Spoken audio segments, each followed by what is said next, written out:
வணக்கம். எஸ்எம்ஆர் வாஸ்து பில்டர்ஸ் இந்த YouTube channel மூலமாக ஒரு இன்ஜினியர் தேர்வு பண்ணுறதுலேருந்து பில்டிங் கட்டும் முறையிலிருந்து வாஸ்து குறைபாடுகளிலிருந்து வாஸ்து எப்படி சரி பார்க்குறது ஒவ்வொரு விஷயங்களையும் சொல்லி கொடுக்க அந்த வீடியோக்கள் மூலமாக சொல்ல இருக்கிறேன்.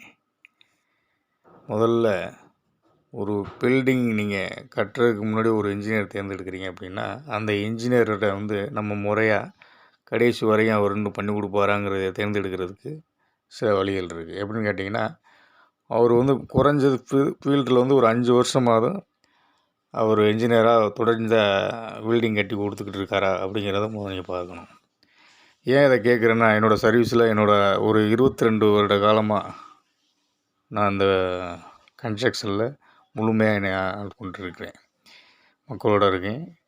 பில்டிங்கில் இருக்கிற லாப நட்டங்கள், அதில் உள்ள குறைபாடுகள் முழுக்க வாஸ்து முழுமையாக அறிந்து அதன் பிரகாரமாக என்னை நம்பி வர கஸ்டமருக்கு நான் சிறந்த முறையில் அவங்களோட ஃபேமிலி ஃப்ரெண்டாகவே வேறு அளவுக்கு என்னோடய ஒர்க்கோட பிடித்தம், நான் அவங்களோட பலவரோட அட்ராக்ஷன் நாங்கள் முடித்து அந்த வேலையோட பேசி கொடுக்கும். நாங்கள் என்ன ஒப்பந்தப்படி பேசி கொடுக்குறோமோ அந்த ஒப்பந்தத்தில் மீறாமல் நடந்துக்கிற நேர்மை, இதெல்லாம் சேர்ந்தனால தான் இன்ன வரைக்கும் நான் அந்த தொழிலில் சக்ஸஸ்ஃபுல்லாக போய்கிட்டுருக்கிறேன். ஆனால் பெரிய லெவலில் நாங்கள் ஒரு பப்ளிசிட்டி ஆகிற அளவு பெரிய அளவில் 10 வேலை 20 வேலை அப்படி போகலாட்டியும் வருஷத்துக்கு 4 வேலை பார்த்தாலும் திருப்திகரமாக செஞ்சு கொடுத்துக்கிட்டு இருக்கேன்.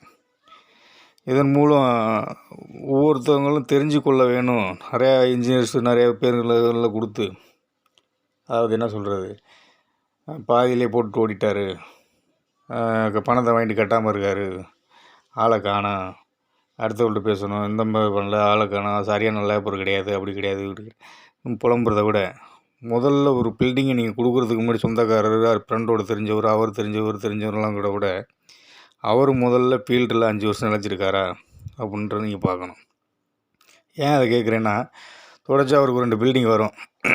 அந்த பில்டிங்கில் வர பணத்தை வாங்கி அவர் இது காரணம் நீங்கள் தான். அதாவது என்னென்னு கேட்டிங்கன்னா, பட்ஜெட்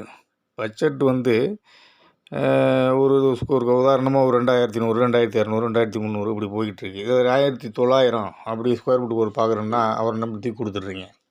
அவர் என்ன பண்ணுவார்னா, அவர் இந்த கம்மியாக வரும்பொழுது ஒரு வேலைக்கு போக இன்னொரு வேலை வருதுன்னா அந்த வேலை உங்களுக்கு முன்னாடி உள்ள வர வேலையை காசை தூக்கி போட்டு அதில் பிடிப்பார். இது அடுத்து ஒரு வேலை வரும்பொழுது அந்த காசை தூக்கி இதில் பிடிப்பார். சப்போஸ் வேலை வரலை, இவர் லாக் ஆகிடுவார்.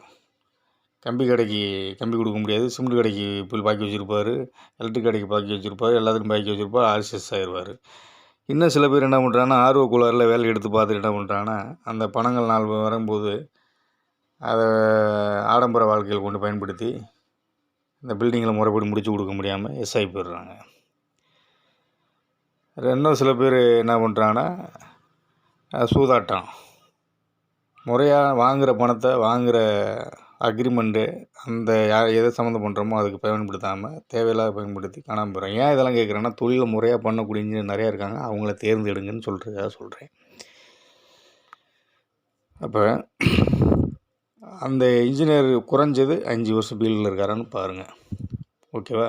பார்த்ததுக்கப்புறம் அவர்கிட்ட இருந்து நீங்கள் ஒரு பிளானை உங்கள் இடத்த காமிங்க. உங்கள் இடத்த காமிச்சு ஒரு பிளானை வாங்குங்க. இந்த பிளான் உங்களுக்கு ஓகேவான்னு பாருங்கள். நீங்கள் கேட்குற ஸ்கொயர் ஃபீட் ஒரு 1000மோ ஒரு 1200, 1100, 800 என்னமோ உங்களுக்கு அவர் போட்டிருக்க பிளான் ஓகேவான்னு பாருங்கள். இந்த பிளானுக்கு ஆகும் மொத்த டோட்டல் நீங்கள் என்னென்ன கேட்குறீங்களோ அனைத்தையும் சேர்த்து மொத்த எஸ்டிமெண்ட்டு என்னான்னு கேளுங்க. அவர் அந்த எஸ்டிமெண்ட்டு உங்களுக்கும் அதுக்கும் திருப்தியாக இருந்துச்சுன்னா இவர் ஃபீல்டில் இருக்கிற உங்களுக்கு உறுதி பண்ணிவிட்டு அந்த வேலையை கொடுக்கணும்.